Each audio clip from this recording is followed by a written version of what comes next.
I'd like to call this November 11th council work session and regular meeting to order. Would everybody please rise for a moment of silence and let's remember all those who passed away during the month.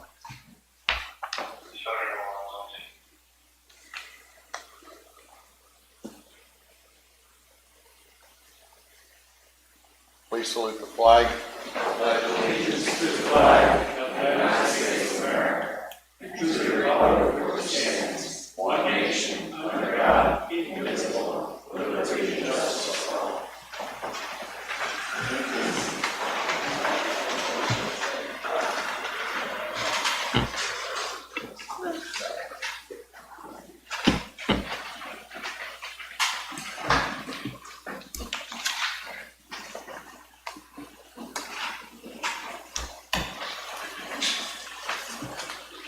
Okay. Anybody here for presentation? Yeah. Mr. Dill, you want to do roll call, please? Yes, Mr. Pezza. Here. Ms. Cullen. Ms. Rodriguez. Mr. Cousins. Here. Ms. Figueroa. Here.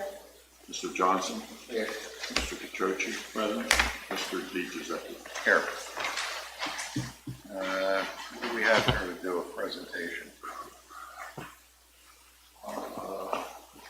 The head. Mr. Pezza has the proclamation. I want to read for the residents during the 20 years old. Right. In the Christmas parade. Well, Ralphie has that. You want to do yours first? Sure. Okay. So I have a proclamation here celebrating a very special member of our community, Phyllis Pavone. A proclamation of the Borough of Bristol, County of Bucks, Commonwealth of Pennsylvania, to honor and celebrate Phyllis Pavone for her 100th birthday on November 21st, 2024. Whereas the limits and well-being of a community are not in its land or its location, but in how those who live their lives, and whereas Phyllis Pavone was born on November 21st, 1924, and whereas Mrs. Pavone moved to Bristol Borough when she married Joseph Pavone and was a Bristol resident for over 60 years, and whereas Mrs. Pavone was involved in the founding of the Bristol Cultural and Historical Foundation, partner in running the Radcliffe Art Gallery, and volunteered her artistic talents for many historical and cultural events and exhibitions. Now, thereof, be it proclaimed by the Borough Council and the Mayor of Historic Bristol Borough that the residents of Historic Bristol Borough join in honoring and celebrating Phyllis Pavone on her 100th birthday on November 21st, 2024, duly proclaimed this 11th day of November, 2024, signed Borough Council President Ralph Di Giuseppe and Borough Mayor Ralph Di Giuseppe III.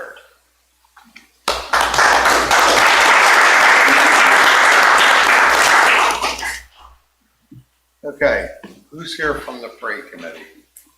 Want to come up, please? Right here. Come on up. The mayor has a check for you.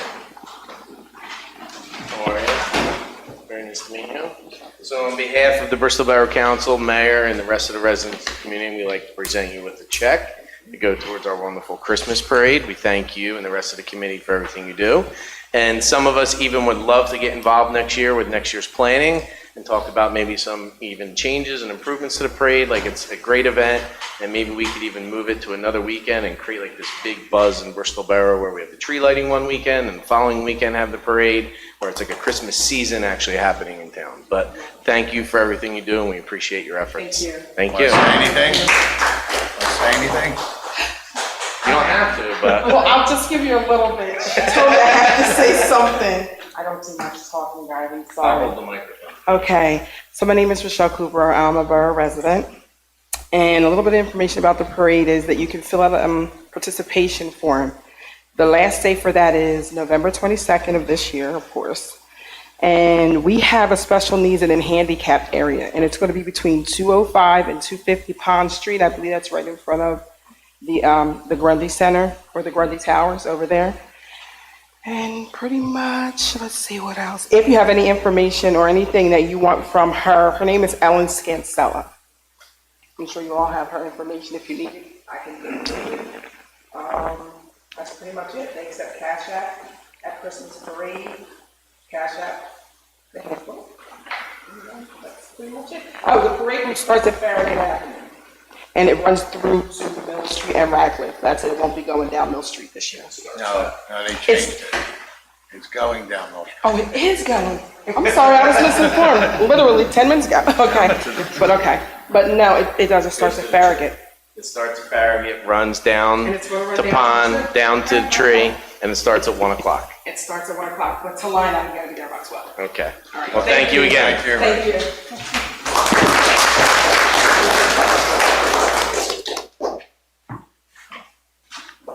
So just so we clear everything up, the parade starts, everybody knows where it starts, up on Farragut Avenue at the book company. Goes down Farragut, down Pond. The quiet zone will start past the judge's station, right here in front of Borough Hall, until you hit Mill Street. It'll be for kids that want a quiet zone.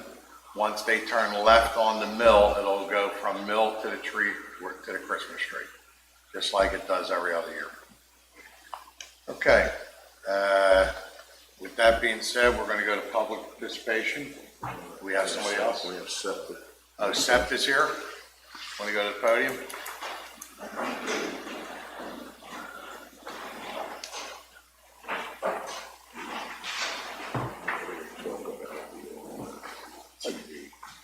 So what you're discussing will be on TV for the people at home. Good evening, Council. My name is Bob Kent. I'm from SEPTA's Government Affairs Office. We're here today to provide a design update on the Bristol Station ADA Improvement Project. I'm going to turn it over to our project manager, Amanda Robinson. She'll run through a presentation, and then we'll be happy to answer any questions after or take any comments. Thank you.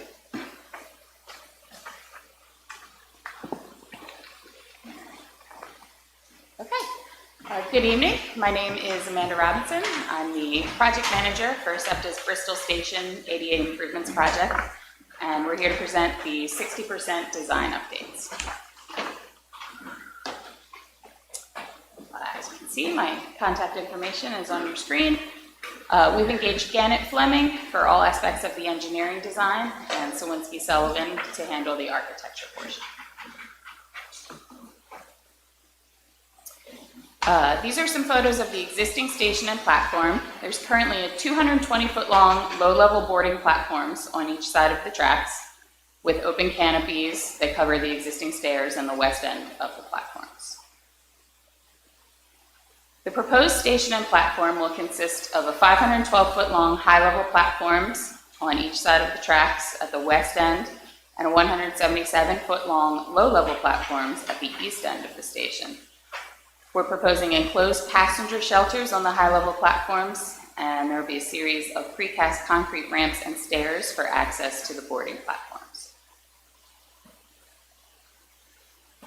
This is a rendering looking from the Jefferson and Garden Street intersection back towards the station.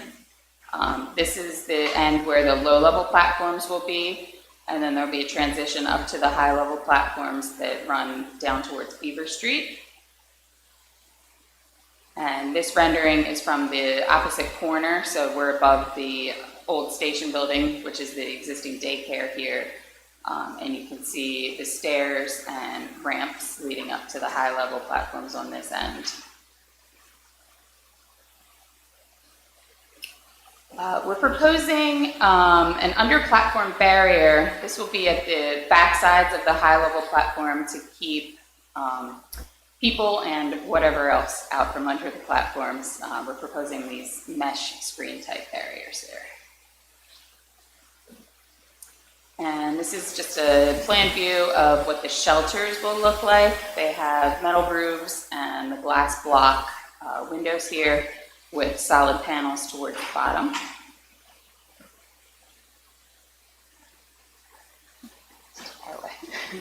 This screen is color-coded. The green here is the existing underpass. We have stairs throughout the station shown in purple, and ramps are in this pink color. The peach is the high-level platforms, and then the blue is the low-level platforms toward the Jefferson Avenue end of the station. Some of the civil improvements that we're proposing are ADA accessible curb ramps at the corner of Garden and Beaver Street.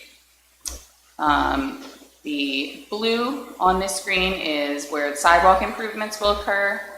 Purple in the station parking lot is a mill and overlay, and this darker shade of purple is where the stormwater trench or BMPs will go. And then this peach color is riprap stone that'll be placed along the embankments for stability. And then this is just the other half of the station. We're also proposing an ADA curb ramp at the corner of Garden and Jefferson Avenue.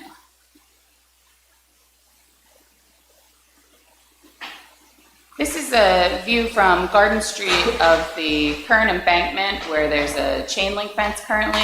We're proposing to upgrade that fence to more of an estate style fencing. And these two photos in the center and on the right are examples of what it could look like. And then I'll talk briefly about the phasing. It's a 4-phased proposed construction right now. And the phasing is designed to minimize the impact to our customers, passengers, and surrounding residents.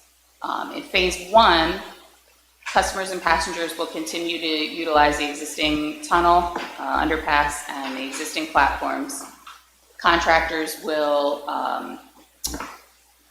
construct the low-level platforms towards the Jefferson side of the station, and will shut down this half of the parking lot for a staging area for the contractor.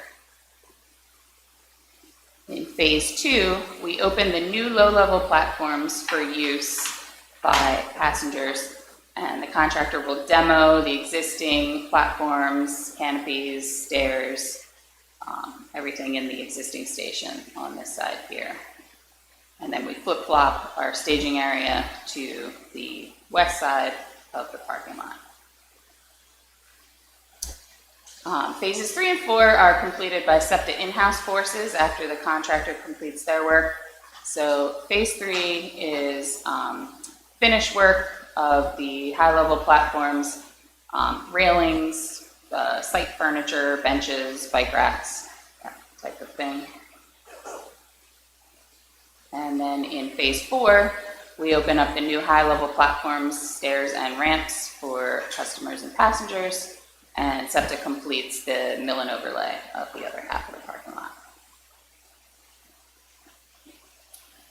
Currently, our anticipated schedule, we anticipate the design to be complete in March or April of next year, so sometime in the early spring. SEPTA typically conducts a 6-month procurement and bid process while we get the contractor on board. And then construction is estimated to last approximately 26 months. So from about October of 2025 through November of 2027, just over 2 years. And that's all I have for you tonight. Any questions or comments are welcome. Hi.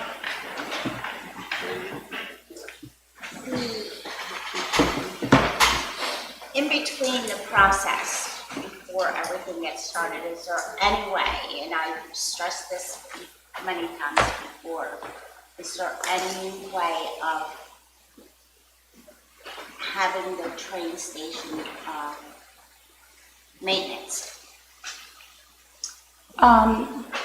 What do you mean specifically by maintenance? Cleaned up. Well, SEPTA in-house forces have done some work there. I know that there's some temporary stairs that needed to be put in, which is really what's driving this project. You know, honestly, the train station's kind of falling apart, and Yeah. we want to come in and give you a nice ADA accessible, nice station so that, you know, nobody makes it safer and accessible for all the community.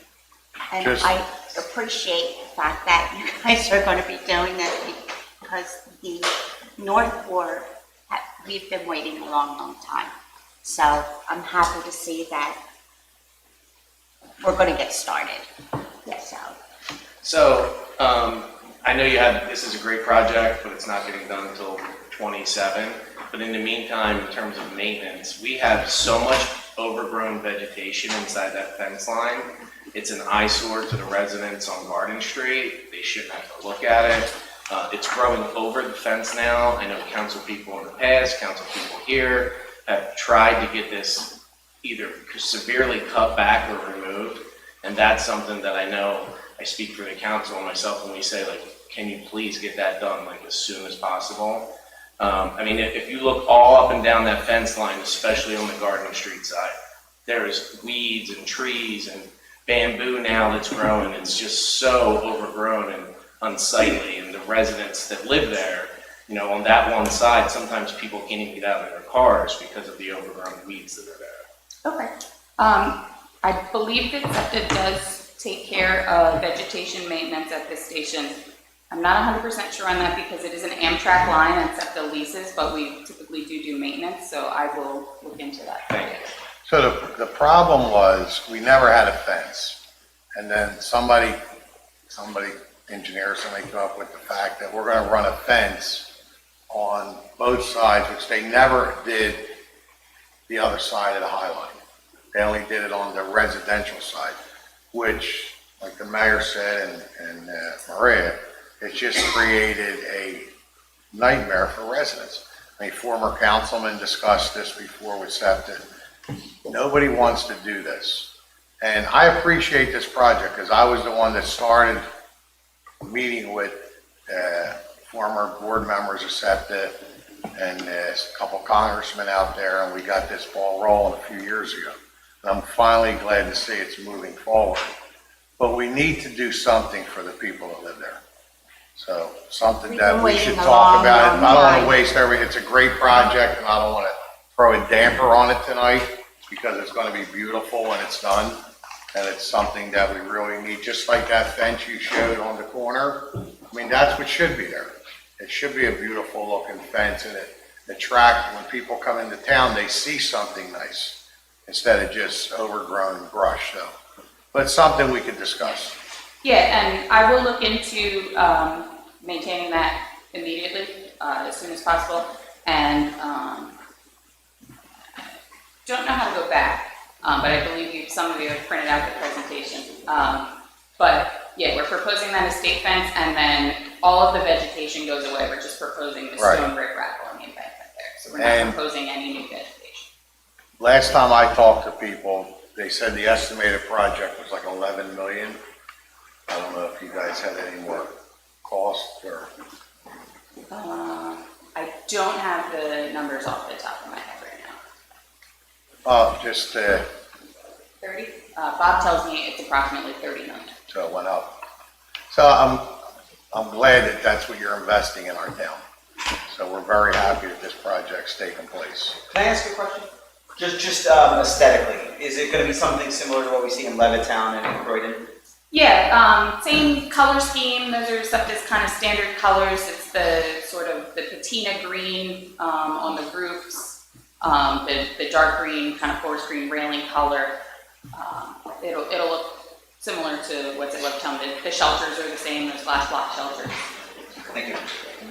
When you did the project with the temporary steps and all, there's only one card reader on northbound side. Okay. So you have the temporary steps at the end of the, close to the parking lot, and if somebody's in the front car, they still have to walk to the back if they have to swipe their card. Okay. Is there, I know that in the proposed project, there'll be card readers at the street level at every stair and ramp, kind of on the bottom. So however you're getting up there or getting down, you'll be able to have your. but in the meantime, if they put another card reader there, I think it'll help you You guys with the parking lot, especially when you close half that, it'll give people more access. On the north side, you said, yes. On northbound side, the parking lot The side. parking lot side. Okay. You have to go down the old stairs to hit the card reader. But you put the new stairs, They're further up. they're further up, but they're not accessible really if you have to use the card reader. Okay, yep, I can look into that as well. The other thing, we had a meeting with SEPTA officials discussing with us about rideshare, how they wanted to put new program. I think something was called KISS, where people can take trolleys to restaurants and different things. Once this is done, I guess you guys aren't aware of that project. Yeah, that was it. I'm not We familiar, met yeah. here with some SEPTA representatives, and it sounded really nice what they wanted to do, so, Okay, I'll try to find out more about that. all right. I know we presented with the transport development, I don't know about that, but I'm going to try to get more information on the KISS thing. All right. And also, I just wanted to add, with Councilmember Figueroa, one of our support and maintenance managers was out with our landscaper, over like with Bristol Station, Garden Street, things like that. So there was discussion about having an emphasis on having our landscaper, take care of that. So we will follow up to see kind of the progress and where that stands. It also could be because Amtrak, what they own and things like that. So we just need to get some more information. We can get back to you on that. Sure, and because I also emailed and sent tons of pictures to Amtrak, to my contact at Amtrak, and in regards to getting things cleaned up.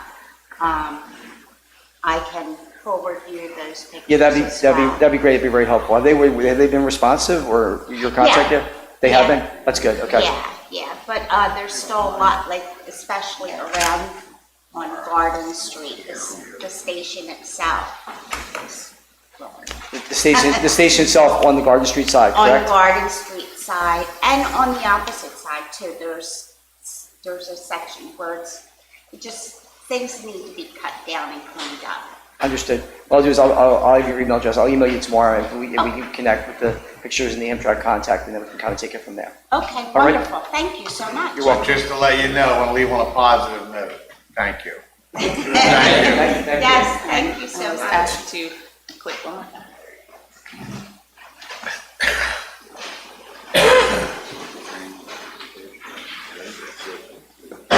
We're going to open up public participation.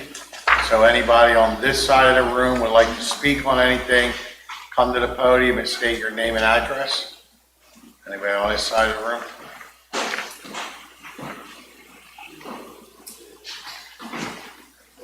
My name is Jesse Walker, and I live at 320 Brook Street. And I guess just following up with the SEPTA station stuff, SEPTA does have a $200 million shortfall in their budget, so that could affect landscaping abilities and other things. And they're also trying to go through union negotiation stuff, so there's some major things going on with SEPTA right now. But I guess other things, I just saw that you have a motion related to expanding the docks, and I guess it just seems like some projects are, we talked about lots of projects in town, and I guess I just wonder about like the borough residents and how they specifically benefit from having more docks in town. I mean, it's like, it seems like a lot of, I don't know how many people in the borough dock their boats at these docks and use them. So I guess it's just something to consider with some of these projects. They seem like, they might not benefit the residents as much as everyone, considers and things like that. It'd be great to look into projects. I mean, it really seems like it'd be great to have public restrooms built down by the wharf so that people could use them instead of using porta johns. So it's just something to consider of different types of projects that maybe they're in consideration, I just haven't heard about it.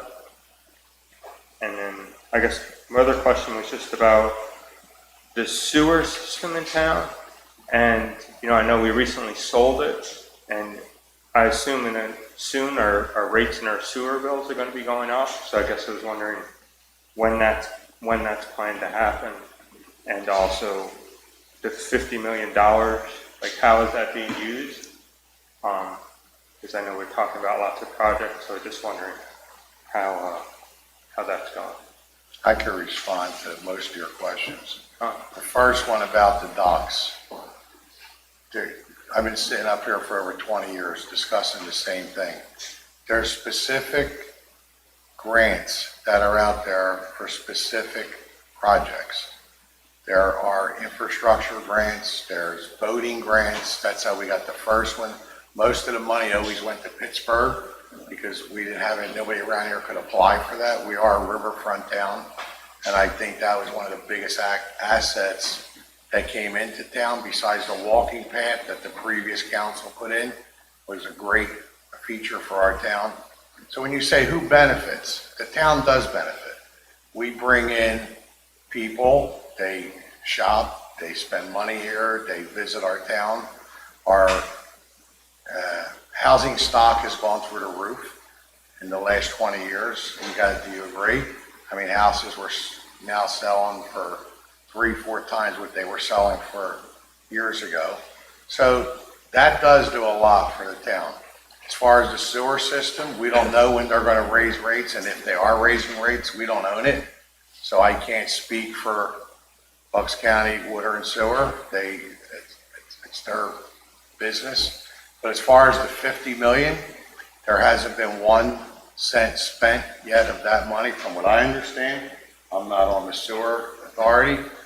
That money's sitting in a restricted account, so it's not doing anything with our projects right now.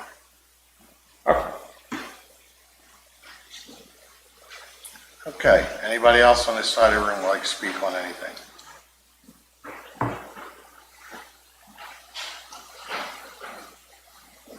Rachel Kanan, 209 Radcliffe Street.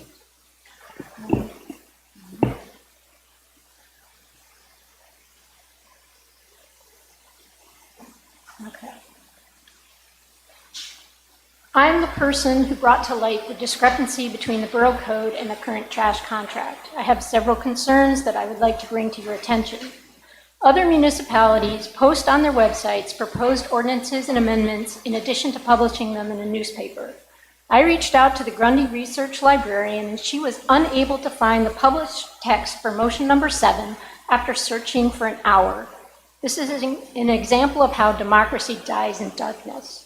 Please commit to posting both a link on the homepage and a link in the meeting agenda for this type of information. The trash contract requires a brochure to be mailed by December 15th of the prior year before it's starting, and annually going forward. Yet none was provided, and the borough's website to this day only has the expired brochure. Only a recycling brochure was provided in the spring. I had to file a right-to-know request and appeal to Harrisburg to find out what the contract entails. Other municipalities post this information on their websites. The consequence of this is that people paying for trash in the borough are very likely not aware of the changes from the last contract to this one almost 1 year into the contract. Bristol Township posts on its websites all of the bids from the 3 waste companies, including price and pickup details. The borough received only 1 bid not published. I do wonder if that is because in the prior contract, the lowest bidder was not granted the contract. I have a neighbor who puts out more than double the 6-can limit per pickup on a regular basis. This person is being subsidized by other taxpayers and is not paying their fair share of the waste generated. Furthermore, this neighbor requested and was granted a consolidation of commercial units from 2 to 1, thus cutting their trash bill almost in half. When a complaint was made, I received a letter from the borough dated October 2nd, 2024 that states in part, "The borough has never enforced a limitation on the number of trash receptacles. JP Mascaro has never refused to collect more than the 6-container max, and therefore the borough does not share your concern." This does not make sense, as waste fees at the landfill are based upon weight and volume. If what the letter says is reality, there was no reason for the rates to increase by 85%, especially in a municipality designated as an opportunity zone, which describes a low-income census tract. The borough's position in this letter is in direct contradiction to what the current contract states under item 3.03, collection, section E, which states, "Each unit shall be entitled to have up to, but not more than 6 such containers of refuse collected per pickup. Why should some taxpayers subsidize the overage of others when they are supposed to pay for the overage? I ask that the borough table making a decision on motion 7 in order to consider including a weight limit on the receptacles to safeguard the health and safety of JP Mascaro employees who have to physically lift them, and to allow time to post ordinances and the contract on the website. Thank you. I don't have anything to say. You want to comment on anything? 'Cause All I would say is the pending ordinance basically just incorporates the 6 container limitation. It also says the weight will be limited by the contract. The ordinance was duly adopted, or was duly advertised in the Courier, and a copy was provided to the Bucks County Law Library, which is all I'm legally obligated to do. As far as website and whatever, that's an internal administrative matter for the borough, but not for legally advertising it. Right, well, I went to the library and I physically went through the entire stack of Courier Times, and I didn't find it. And the research librarian searched for an hour and she didn't find it. And so I'm asking that going forward, you just post a link on the website so that people can find it. Good? Yes. Thank you for your comments. Anybody else on this side of the room would like to speak? Anybody on this side of the room? That ends public participation. Okay. Mayor, what do you have? I just have a couple things real quick. So one, I want to thank the borough crew and the manager for getting on the old Route 13 bridge. It's been cleaned up over the last week, and it's currently going into a repainting phase. For any of you that are entering or exiting town, you can see how well that bridge has been cleaned up when you pass Mill Street on Pond, exiting town. So I just want to thank the borough crew and Jim for getting that taken care of.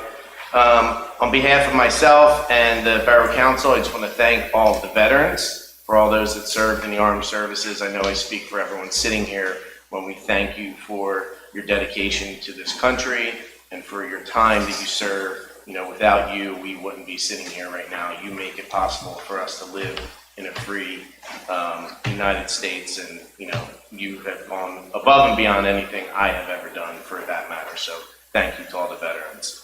The only other thing I want to mention is, now that we're through all the other crazy elections, is that people have been approaching me for the last couple months about other people going around town talking about the fact that, hey, I heard you're not running for mayor next year, and even though the election isn't until next May, I want to state for the record and make it very clear that I will be seeking re-election next May. I plan on continuing to be the mayor if the people want me here, and we have a lot that we have accomplished, but we have a lot we still want to do. So I just want to set that record straight so people don't have to keep calling me and texting me and emailing me, asking me if I'm going to try and seek re-election. I will absolutely be trying to continue as the mayor of Bristol Borough. So thank you. That's all I have. Anything else? Mr. President. I would like to first reiterate what the mayor said about Veterans Day. There are no people in our society more important, or I should say more important to us and what they do for us than veterans, and we appreciate their service. And so far as borough matters are concerned, the main one that I have is I am the chair of a small group of people that runs the tree lighting, and I just wanted to kind of put out there the information that we currently have. We are finalizing a few things, dotting a couple of I's and crossing a couple of T's, so please bear with that. But the things I can say with confidence at this point in time is it's going to be a fantastic event. I believe Matt is currently putting a graphic on the screen for us that will show a bit of what it will entail, but the highlight is going to be a group of girls called the Sugar Plums. They're kind of like USO 1950s vibe Christmas carolers. They won a contest on the CW, which is, I think, just like Hallmark Channel, kind of all Christmas, all the time. They won a Christmas caroling contest, and they will be featured prominently in our tree lighting event. They'll be singing for about 25 minutes or so. A couple of things I wanted to stress. because I know that, again, and we're going to put out as much information as we possibly can, and we're going to stress it. I'm sure this information still won't get to everyone that needs to hear it, but the festivities start at 6 o'clock, and that is music. There will be a small, we call it a Christmas village. It's a nice decorated tent with a couple of local vendors and a couple of other things that are going to be going on under there. A couple of food items, a couple of retail items, and we are finalizing the list of vendors as well. But that'll be a nice little side note if you wanted to pick up a little something for Christmas or for any other holiday, Hanukkah, or wherever else it might be. I think there's going to be some good options for you there. And so under the tent at 6 o'clock, music right around 6 o'clock. There will also be a dance led by Miss Emma from Valeria Studios, which is on 455, right, Mr. Petroci? 455? 445 Mill Street. She does a fantastic job. This will be the second year where we're going to have kids aged 8 to 12 doing a dance in front of the tree lighting, because at the end of the day, this is really what the tree lighting is about, is celebrating the community, and particularly getting the kids excited for the season that is to come. It's going to be a really, really good event. We're really excited about it. Festivities start at 6, and the tree will be lit at 7:10. So I respectfully ask that if you're there at 6:50, you understand that everyone up there has a job to do. The kids dancing, the girls singing, some other festivities. Santa Claus, of course, will be there as well. That you understand that the tree will be lit at 7:10. That's whether it's 20 degrees or whether it's 80 degrees, which we all know at this point in time it could be either one of those two. So just please understand that. We're going to be putting out signage. We're going to be putting stuff on Facebook. We're going to be putting stuff in the kiosks. We're going to be giving out postcards to the local schools of letting the kids know what is going on.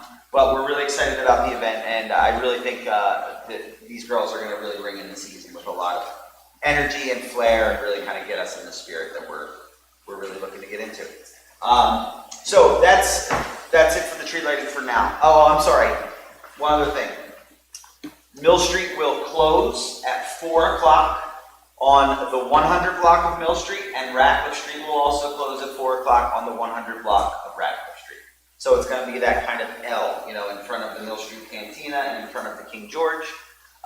There will be fire police out there directing people as to where to go and where to park. Obviously, we've got the great advantage of an enormous parking lot, and the fire police will be certainly directing people in that direction.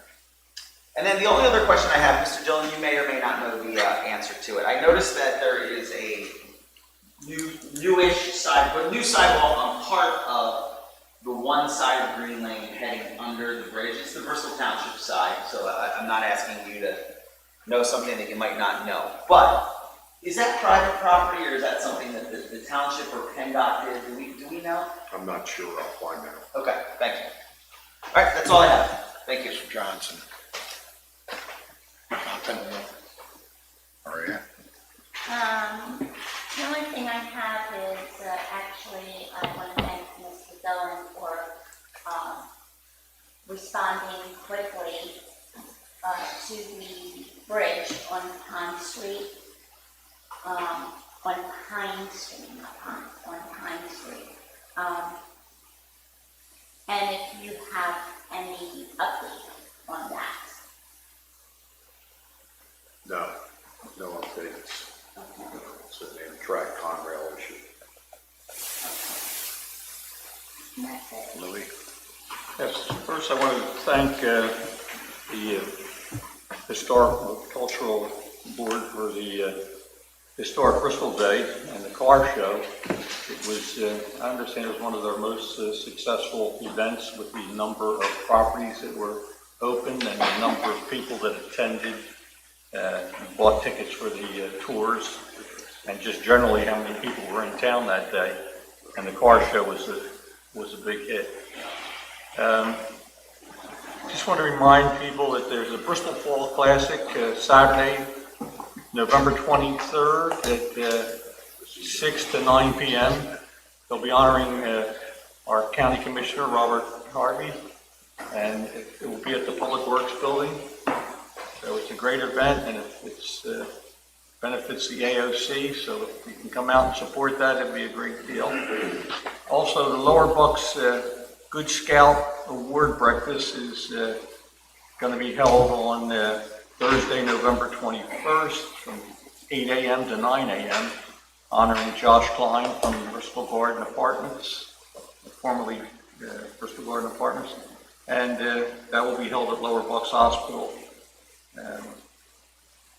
Two great events happening in town, and hopefully we can support those organizations. Thank you. Lee? Good? Okay, I think we're in good shape. Glad to hear Seth is moving along in our new station. Mr. Dillon, you have anything? No, I believe everything's ready for council's consideration. I think the advertising for the council's meeting in December will be Wednesday, December 4th at 6 p.m. So that's when hopefully council will be able to adopt the municipal budgets. And do we have a schedule yet for a budget meeting? I think council would like to meet on Wednesday, November 20th at 7 p.m. A work session to discuss the 2025 budgets. Okay. So 2 dates, council. Wednesday the 20th, we're going to come back for a budget meeting. We went over the budget. We have a balanced budget right now with no tax increase. But I want everybody to have an opinion on it. And there won't be a meeting the first or second Monday of December due to conflicts in scheduling. We're going to meet on Wednesday, December 4th. So we'll advertise that council meeting for Wednesday, December 4th at 6 p.m. So for the public, whoever at home tomorrow, we can get that out on our website, TV channel, that our meeting has changed to Wednesday, December 4th. All right, is that it? Garton, you have anything? Nothing that we won't discuss later in the agenda. Okay. So that ends our work session. I'm going to open up our regular public meeting. Anybody in public participation? No public participation. So number 2 on the agenda. Mr. President, I'd like to make a motion to approve the Borough Council minutes for 10/14/2024, approve the Treasurer's Report for September of 2024, approve the Fire Chief's Report for October of 2024, approve Inspection Report for October of 2024, approve the Public Works Report for October of 2024, and approve the Police Report for October of 2024. Do I have a second? Second by Ms. Figueroa. Questions or comments? All those in favor? Aye. Opposed? Number 3. Mr. President, I'd like to make a motion to adopt the preliminary 2025 municipal budgets. Second by Mr. Catroci. Questions or comments? All those in favor? Aye. Opposed? Number 4. Mr. President, I'd like to make a motion to authorize advertising notice of preliminary municipal budgets being available for public view. Second by Mr. Catroci. Questions or comments? All those in favor? Aye. Opposed? Number 5. Mr. President, I'd like to make a motion to authorize advertising ordinances establishing the tax rates for the 2025 fiscal year. Second by Mr. Cousins. Question or comments? All those in favor? Aye. Opposed? Number 6. Mr. President, I'd like to make a motion to authorize the advertising ordinance imposing assessment for the removal of garbage and refuse within the Bristol Borough for the year 2025. I have a second by Ms. Figueroa. Questions or comments? All those in favor? Aye. Opposed? Number 7. Mr. President, I'd like to make a motion to adopt the ordinance amending the provisions of Chapter 20 Solid Waste subsection 20-109 related to the capacity and number of refuse containers, which said amendment is to the Bristol Borough Code of Ordinances. Second by Mr. Catroci. Questions or comments? All those in favor? Aye. Opposed? Number 8. President, I'd like to make a motion to authorize Comcast cable franchise agreement. Second by Mrs. Figueroa. Questions or comments? All those in favor? Aye. Opposed? Number 9. Mr. President, I'd like to make a motion to authorize a resolution for Gilmore to submit the statewide local share assessment grant in the amount of $1 million from the Commonwealth Financing Authority to be used for the Bristol Borough boat dock expansion. Second by Mr. Catroci. Questions or comments? All those in favor? Aye. Opposed? Number 10. Mr. President, I'd like to make a motion to authorize a resolution for Gilmore to submit the statewide local share assessment grant in the amount of $1 million to the Commonwealth Financing Authority to be used for the new consolidated fire station construction. Second by Ms. Figueroa. Questions or comments? All those in favor? Aye. Opposed? Number 11. Mr. President, I'd like to make a motion to authorize a resolution for Gilmore to submit the local share account grant in the amount of $900,000 from the Department of Community and Economic Development for decorative street light upgrades, borough-wide street lights, new and replacement. Second by Mr. Cousin. Questions or comments? All those in favor? Aye. Opposed? Number 12. Mr. President, I'd like to make a motion to authorize a resolution for Gilmore to submit Main Street Matters grants in the amount of $210,000 from the Department of Community and Economic Development, DCED, for the decorative street light upgrades, Mill Street lighting upgrades. Second by Mr. Cousin. Questions or comments? All those in favor? Aye. Opposed? Anything else? I get a motion to adjourn. Go ahead. Second. Who made the motion? Mr. President, I'd like to make a motion to adjourn. And I will second. Meeting adjourned.